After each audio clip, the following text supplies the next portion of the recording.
भगवान की, आचार्य श्री विभव सागर जी महाराज की, हारिका सिद्ध श्री माता जी की। आज अपन को कौन सा करना है? 40 नंबर का है ना, 40 नंबर का, जिसमें नाम स्मरण से दावानल समाप्त हो जाता है। यानी आग कहीं लगी हो तो आप आग नहीं बुझ रही हो तो उस पर बस करने के लिए क्या करना चाहिए? 40 नंबर का स्त्रोत को अच्छे जोर जोर से पढ़ने लगो, और ऐसा पढ़ो कि जिसमें भक्ति के साथ पढ़ो, ना कि हे भगवान आग बुझ जाए, भगवान आग बुझ जाए, ऐसा नहीं। आकुलता व्याकुलता से नहीं पढ़ना चाहिए। कैसे पढ़ना चाहिए? अच्छे भावों से।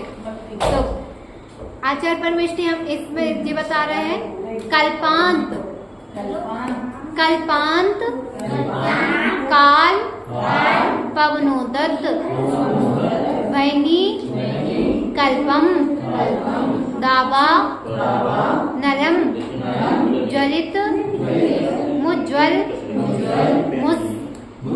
पुलिंगम विश्वम जिगत सुमिव सम्मुख मापतंतम तन नाम कीर्तन जलम सम यत् शेषम कल्पान्ते काले पविनोदत वैनी कल्पम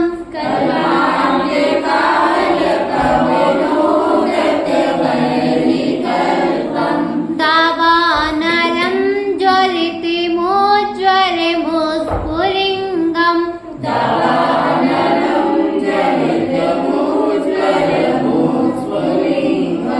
विश्वं जिगत्सुमिव सम्मुखमापतन्तम्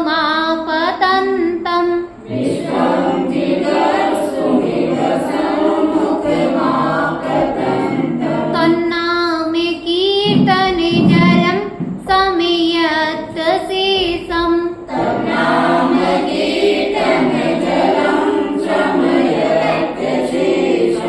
कल्पान्ते काले पविनोदत वैनी कल्पम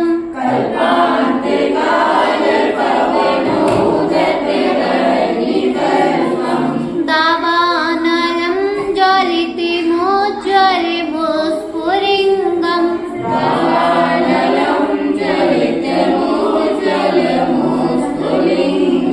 विश्वं जिगत्सुमिव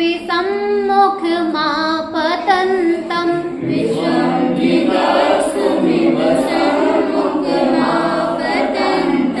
तन्नाम कीर्तन जलम समयत् शेषम्।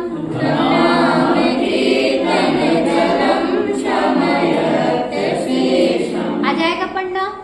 एक बार सुना दो।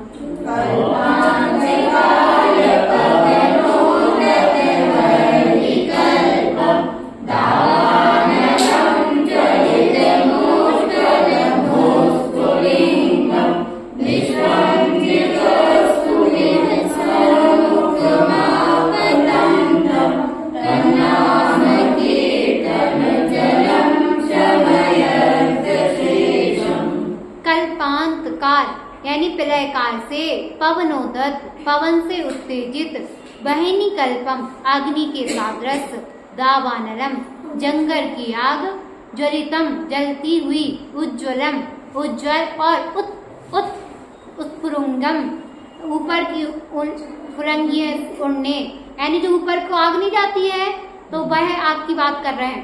एवं यानी मानो विश्वम समस्त संसार को, जिगत सुमेव यानी दावाग्नि को, जंगल की आग को, सम्मुखम आपतंतम सामने आते हुई, तन नाम कीर्तन जलम आपका नाम उच्चारण रूप जल, अश्वशेषम पूर्ण रूप से समयति शांत कर देता है। हे भगवान, भयभीत करने वाली प्रलयकाल की प्रचंड अग्नि यदि सामने आती हुई हो तो आपके नाम रूपी जल से तुरंत नष्ट हो जाती है। क्या कहना चाह रहे हैं आचार्य भगवान कि जैसे कि कोई भयभीत करने वाली प्रचंड काल वाली अग्नि जल रही हो और वह हमारे सामने आ गई हो, मगर हम आपका नाम मात्र स्मरण मात्र रहने से वह आग भी एकदम शांत हो जाती है। हे भगवान, भीषण दावानल जो प्रलयकारी महावायु के समान, कैसी, जो आपने जंगलों में क्या आई वो अग्नि देखी है क्या? देखिए अभी आजकल हर जगह रखती है, तो वो टीवी में बताते हैं कि वह एक गांव से दूसरे गांव को जला गई है, होता है ना। तो वह आग ऐसी होती है जैसे हवा चलती है ना, हवा के साथ साथ वो बढ़ती जाती है, हवा उसको बुझा नहीं पाती है। नहीं तो कहीं कहीं की हवा ऐसी होती है कि आग को बुझा देती है, होती है क्या नहीं? और कभी कभी तो ऐसा होता है कि पानी में भी आगी रख जाती है, रखती है क्या नहीं? कहते समुद्र में आगी रख गई, कहते हैं क्या नहीं? तो वो है समुद्र में भी घर्षण, यानी पानी का घर्षण होता है ना, तो उससे भी आग लग जाती है। हाँ, तो ऐसी जो दावानल आगे जो किसी भी चीज से नहीं बुझ रही है, वह आपके नाम मात्र स्मरण करने से वह आग भी बुझ जाती है। अब इसकी एक कहानी आती है कि एक गांव में एक लक्ष्मीधर नाम का एक सेठ रहता था। अब अचानक से उसके घर में आधी रात को आग ही लग गई। अब सब जने बुझाने आए उसकी आग को, मगर वह बुझे ही नहीं। तो वह जो श्रीधर था, तो उसने क्या करा कि 40वें नंबर स्त्रोत को जोर जोर से पढ़ने लगा। क्या करने लगा? उसने जोर जोर से इसको पढ़ने लगा। अब जैसे ही वो पढ़ रहा था, तो उसके आजू बाजू वाले जो खड़े थे आगे बुझा रहे थे, तो वह बोलने लगे कि भैया इधर भक्ति से काम नहीं चलेगा। उसके ऊपर कटाक्ष कसने लगे कि तुम इधर भक्ति कर रहे हो, तुम्हारा घर जलता जा रहा है, व्यंग कस रहा है उसके ऊपर। अब जैसे ही उसके ऊपर व्यंग कस रहा है, उससे कह रहे कि अभी भक्ति की जरूरत नहीं है, अभी किसकी जरूरत है? इधर पानी डालो, इधर तुम कुछ चीज ऐसी करो जिससे आगी बुझ जाए, ऐसा कुछ प्रबंध करो कि जिससे आगी बुझ जाए। मगर वह किसी की बात भी नहीं सुन रहा, और जितने आदमी उससे बोल रहे थे और तेज उसने क्या करना, पढ़ना स्टार्ट कर दिया। वह अपनी भक्ति में और रगलीन हो गया। क्या हो गया? और तल्लीन हो गया, क्योंकि उसको उस पर भक्ति पर विश्वास था।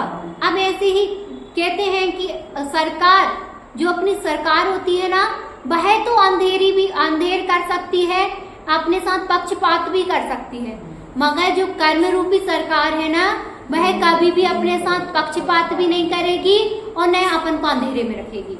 अब जैसे कि वह आपको जैसे स्त्रोत पढ़ने लगा, तो एक जो भक्तांबर की चक्रेश्वरी देवी होती है, जो कालिदास ने चक्रेश्वरी देवी को क्या करा था, सिद्ध करा था।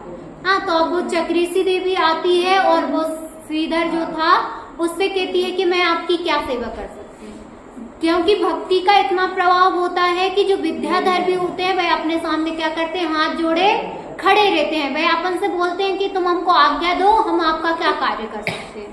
भक्ति में इतनी शक्ति होती है, मगर भक्ति को भी भक्ति के हिसाब से करो, ना कि उसमें अपन को भैया हमको उसको सिद्ध कर लेंगे तो हम उससे पूरा काम करवाएंगे। निस्वार्थ भाव से अगर आप कुछ कार्य करोगे तो उसमें आपको सिद्धि प्राप्त होगी, और जब आप निस्वार्थ भाव से नहीं करोगे तो कोई भी सिद्धि आपको नहीं होगी। तो अब जैसे उसने पढ़ना चालू किया तो वह चक्रेश्वरी देवी उसको सिद्ध हो गई। अब जैसे ही वह सिद्ध हुई तो वो आई, तो उसने उसको, जो सेठ जी थे उनको थोड़ा सा मंत्रित जल उन्हें दे दिया चक्रेश्वरी देवी। अब जैसे ही उसने आग के ऊपर जल डाला तो वह आग एकदम बुझ गई। तो इसके प्रभाव से प्रचंड आग, जिसमें बहुत बड़े बड़े पानी बुझाने वाली जो आजकल आती है ना सरकारी ट्रेन है, वो भी आई, उसने भी बुझाई, मगर आग ही नहीं बुझी, कुछ ने भी कुछ काम नहीं दिया। मगर एक चुल्लू पर जल ने क्या कर दिया, पूरी आग को समाप्त कर दिया। यानी अपने भक्ति में इतनी शक्ति होती है कि आप जो संसार रूपी जल में आप जल रहे हो ना, अग्नि में, उसको एक मात्र आप एक बार स्मरण मात्र करो भगवान के मंत्र को, तो आपकी पूरी आग शांत हो जाएगी। बोलो महावीर भगवान की।